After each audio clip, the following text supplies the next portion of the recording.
G'day YouTube. Warbles on a lot. Here.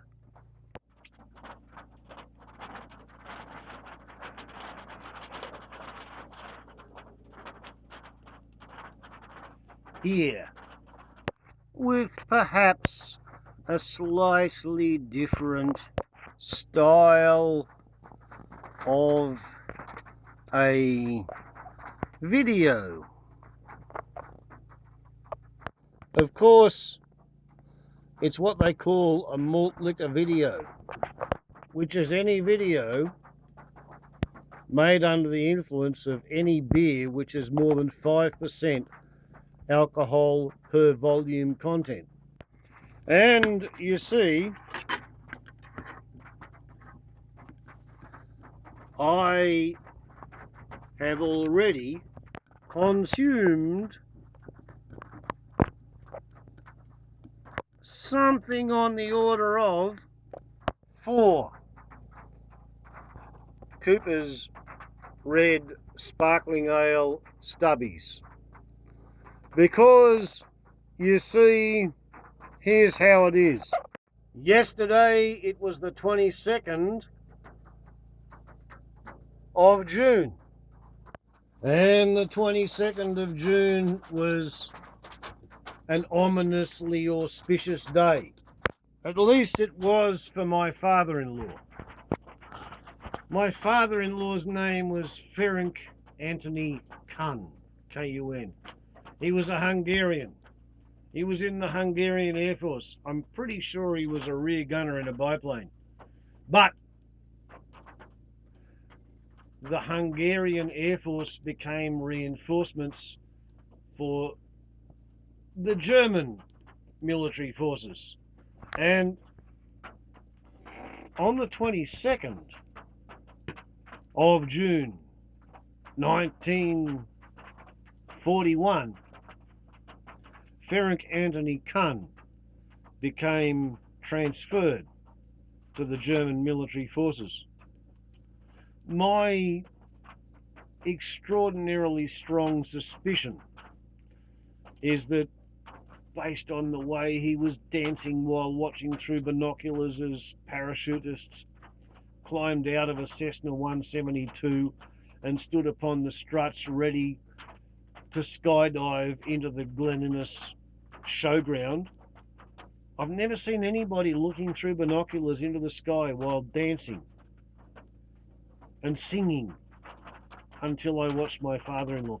My strong suspicion is that he was a Fallschirmjäger in the Hungarian regiment of the Viking SS division. So personally, for me, knowing that my father-in-law's brother never returned from the war against the Soviet Union as a Hungarian, as he was, it's a kind of a sad day, you know, like my father-in-law was a paratrooper for the Nazis. My son, who was elected the youngest deputy captain in the New South Wales Rural Fire Service when he was 17, about that age.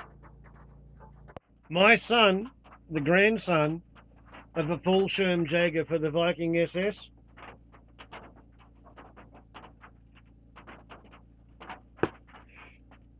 my son has a photo ID license which entitles him to be winch inserted and or extracted from a twin-engine turbine helicopter from 300 feet, because he's a foundation member of the local remote area firefighting team, aka RAFT.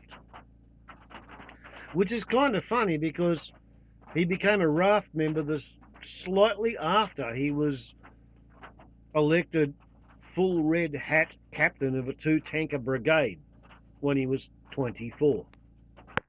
And for about a year and a half, he's been the local auto electrician. My daughter, she has also survived quite well and thrived growing up as the daughter of the local aeronautical Fruit Loop. So I kind of feel that despite the fact that Adolf Hitler took my father-in-law to war against the Soviet Union, I've kind of more or less raised my kids to be upstanding members of the community here in Australia. And that's not a bad achievement. But why, you ask, does that cause me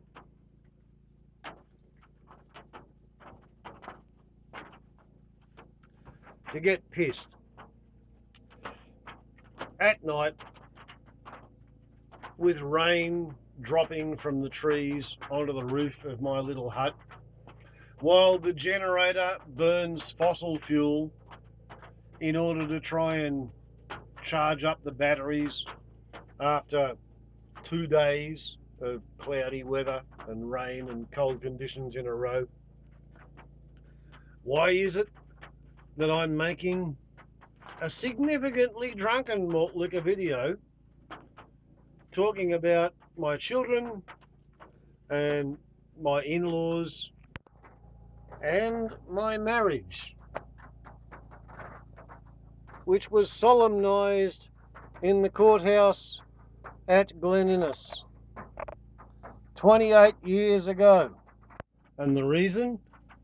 I feel like getting as pithed as a newt, to quote Shakespeare. The reason I feel like getting as pithed as a newt, well, it's like this. You see, when my firstborn appeared on the lounge room couch because both of my children were elective home births, I was 28 years old.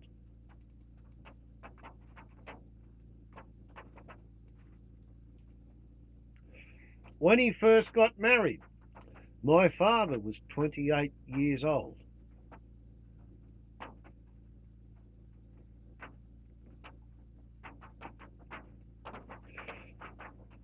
And the day I was born, the first day my father looked at me, he was 28 years older than my mother, you see.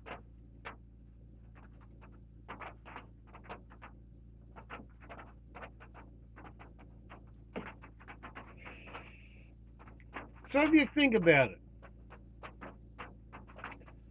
a 52-year-old man and a 24-year-old woman, I'm afraid I was always going to be an outsider.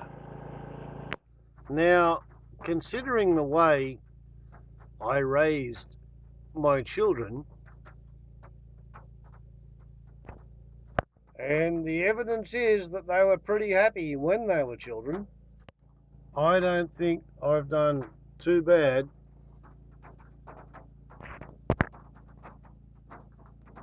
particularly considering that for about 4.5, maybe 5 years, depending on which kid you want to measure it by, I was the, quote, non-custodial parent. Okay, so enough of the bragging. That's kind of like the upside of the marriage. On the downside, I married a woman that I could not stand to live with. I married that woman on the understanding, there you go, I've just fiddled with the lighting, on the understanding that the Brady Bunch was a valid concept, on the theory that one person with children could be courted by a clean skin, somebody who had never reproduced, and that they could, between them, come up with a family. And what I discovered is that it's a recipe for annoying existing children. I'm not saying it's not possible to pull it off. I've heard people talking on the radio, people who've married a partner who had existing children, and what they've done is they've enforced the principle that they behave somewhere between big brother, uncle / big sister, auntie to the pre-existing children. So what that means is that they shut their mouth anytime the pre-existing children are in dispute with their partner.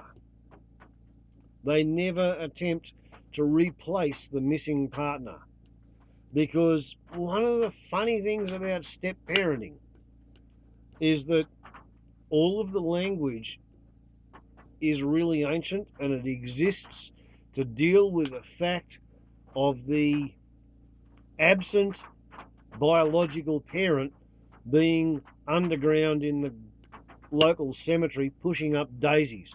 There is no language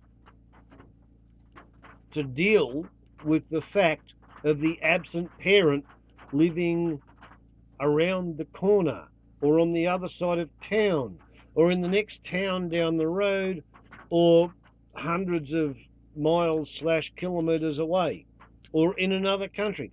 There is no language to deal with that.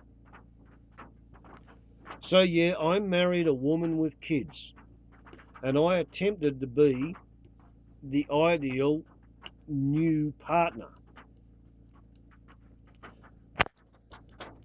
And guess what? It worked pretty much until I had my own biological children, and I discovered that they and I communicated better than my non-biological children, the ones I had taken under my wing. And therefore, I would have to say, 28 years down the track, that I cannot actually, personally, to me, justify the risk I imposed on my partner's children by my having had a relationship with their mother. I had no right to do that, and I wish I had not taken that risk for them on their behalf.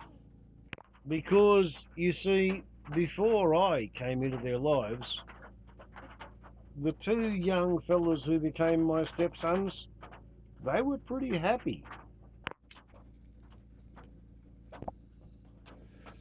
But afterwards, their mother became distressed,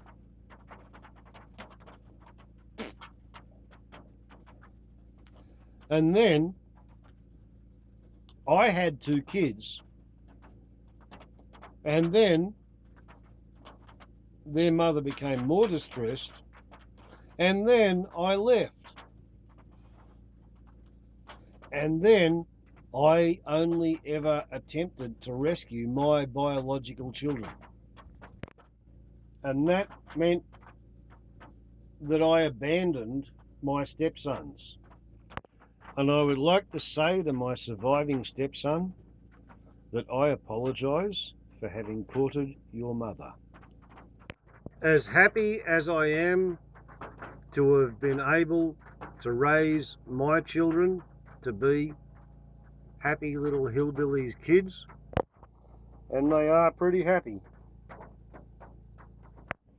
I really cannot see how any single person, any clean skin, has any right at all whatsoever to commence the courtship of any person who has children. You have no right to risk those children's childhood against the potential success of whatever relationship you hope to have. Warbles on a lot to YouTube. Happy 28th wedding anniversary. Malt liquor.